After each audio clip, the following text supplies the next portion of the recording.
Then, pwede po ma-share ninyo ang katong mga best practices ninyo. No?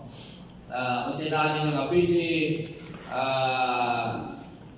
kaning tanawon po sa lain na organization basic pwede po nila i-apply. No?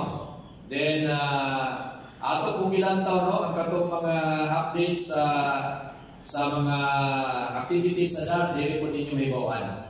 Unsay mga posibleng next year o sa mga programa na nakalatid sa dahil, mahibawan po nato din. No? So, dagay yung mga kaayuhan, basta kay mga aktibo na kita, no? Parehas siguro sa niya sa mga sa tanan ngayon sa gobyerno, basta kay naitao na motambong sa panawagan, doon na yun ay paabuton po niya mayon.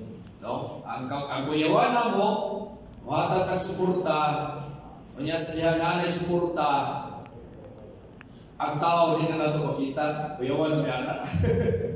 No, kuyawan na ana.